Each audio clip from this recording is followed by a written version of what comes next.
Bonjour à tous et bienvenue dans votre rendez-vous d'information. Au niveau des ressources extractives, le bilan est plutôt encourageant. Grâce aux réformes engagées, la Côte d'Ivoire affiche 98% de couverture électrique, exploite d'importants gisements pétroliers et développe son bassin minier. De grandes avancées et innovations présentées par le ministre Mamadou Sangafowa. Ossine Bakayoko. Au-delà des tests légaux et réglementaires ou même du recrutement des personnels dédiés et avant le démarrage du projet, les envoyés de la Banque mondiale ont pu découvrir d'importants outils d'optimisation de la sécurisation foncière rurale, notamment le guide pratique de référence pour la conduite d'opérations intégrées, telles l'ingénierie socio-foncière, la délimitation des territoires villageois, la certification foncière et la contractualisation agréée. La tâche qui s'annonce est lourde. Le défi, c'est d'en produire 500 000 certificats avant la fin 2029. L'AFOR a mis au point des outils informatiques beaucoup plus performants, plus efficaces, plus rapides, de couvrir plus de terrain en moins de temps. C'est pour ça qu'on est assez satisfait et qu'on voit que les choses se mettent bien en place pour l'avenir. Ces résultats probants sont à l'actif de l'Agence foncière rurale qui a adopté des innovations technologiques efficaces et une approche systématique d'enregistrement des droits sur les terres rurales. Laquelle approche permet d'accélérer et de prendre en compte de façon exhaustive l'ensemble des parcelles foncières et des ayants droit d'un même village ou d'une sous-préfecture. Nous sommes en train de réussir un pari et de faire encore de la Côte d'Ivoire une excellence dans notre domaine, la circulation foncière rurale. C'est un travail de longue haleine. Il ne faut pas se complaire dans un satisfecit de quelques mois. Nous devons tenir la barre et continuer. Au niveau de l'employabilité notamment, le Presfor va renforcer les compétences de milliers de jeunes dans les secteurs de la géomatique, du foncier et du BTP. Le programme de renforcement de la sécurisation foncière rurale, qui s'étend de 2024 à 2029, c'est 16 régions. Ces régions couvrent 52 départements, 218 sous-préfectures et 3353 villages. C'est une bonne nouvelle pour les petites et moyennes entreprises. 3 milliards de francs CFA pour financer ces PME dans leurs investissements verts. Cet accord de financement a été signé entre la Caisse des dépôts et consignations de Côte d'Ivoire et une institution bancaire. Jean-Jacques Kwame. À travers cette signature de convention de financement entre la Caisse des dépôts et consignations de Côte d'Ivoire Capitale et une banque de la place, ce sont 3 milliards de francs CFA dédiés au financement des projets d'investissement verts dans le secteur agro-industriel. Il s'agit d'investissements à fort impact social qui va contribuer à l'inclusion financière et au développement économique de la Côte d'Ivoire. Ce financement permettra notamment de favoriser la transition écologique, mais aussi de contribuer aux efforts du gouvernement pour l'atteinte des objectifs de l'accord de Paris en termes de réduction des émissions de gaz à effet de serre à l'horizon 2030. C'est une excellente opportunité pour nous, mais qui n'est finalement qu'un début d'une longue série à venir d'opérations. Je veux vous dire toute notre disponibilité à faire davantage avec vous et à examiner toute possibilité de collaboration nous permettant de soutenir nos champions nationaux, de soutenir nos PME, de participer activement à la transition écologique. Ce financement des 3 milliards est un emprunt. Sa durée, 7 ans, financé par la Banque mondiale via le projet des chaînes de valeur compétitives pour l'emploi et la transformation écologique. CDC CI Capital est la filiale 100% de la Caisse des dépôts et consignations de Côte d'Ivoire. Son capital est de 38 milliards de francs CFA. La sécurité aux frontières au cœur de ce journal. Coup de filet réussi pour la gendarmerie nationale. 6 camions de marchandises de contrebande en provenance du Ghana ont été interceptés à Bouna. Des marchandises que les passeurs tentaient d'introduire illégalement sur le territoire ivoirien. Herman Nyamien nous en dit un peu plus. Ces camions au nombre de 6, stationnés dans les locaux de l'escadron de Bouna, ont été saisis par la brigade de gendarmerie de Bouna.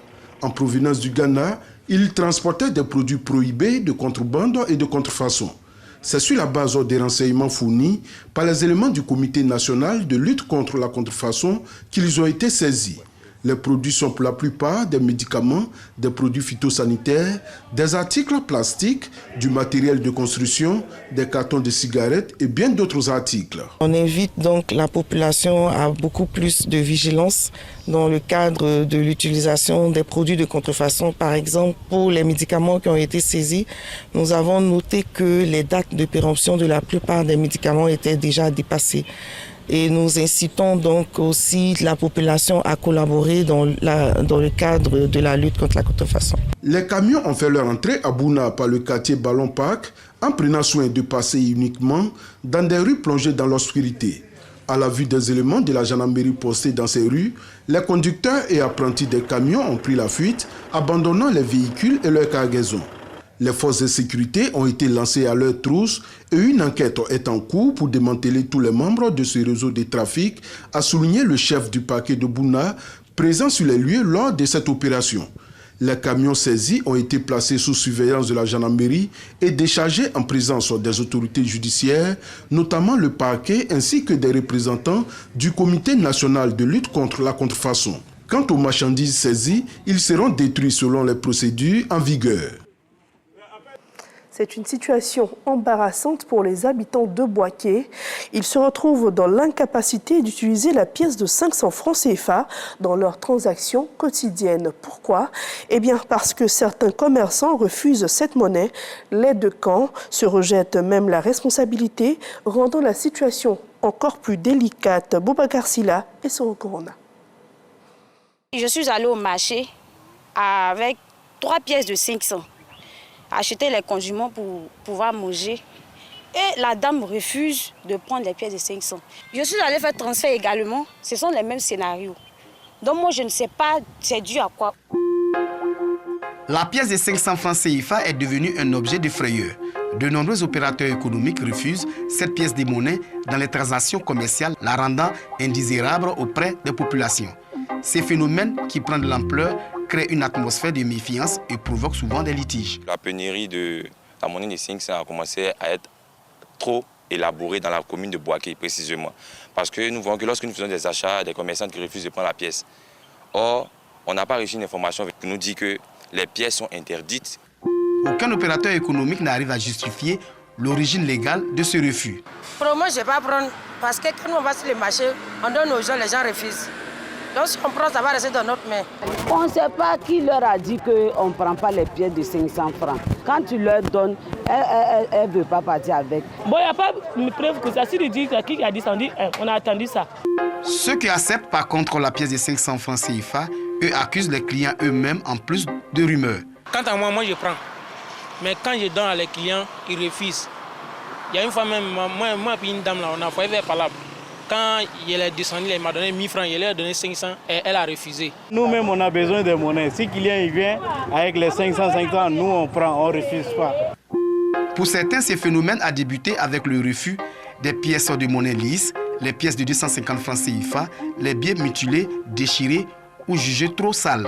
Progressivement, ce rejet s'est étendu à la pièce de 500 francs CFA, affectant divers secteurs d'activité, des petits commerçants au supermarché en passant par les marchés et le transport.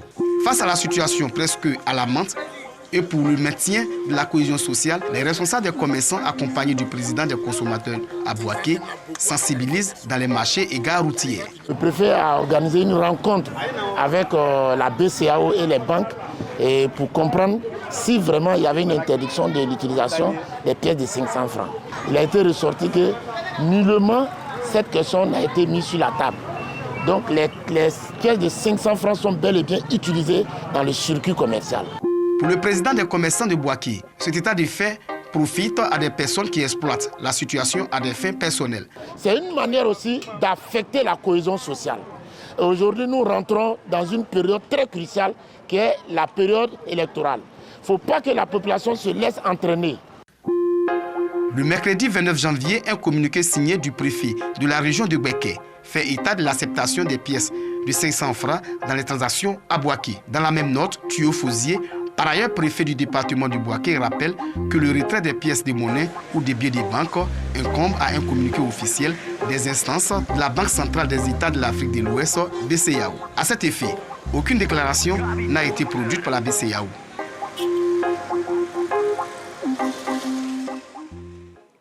La Côte d'Ivoire continue de faire preuve de solidarité et des organismes comme l'OASA en sont le parfait exemple.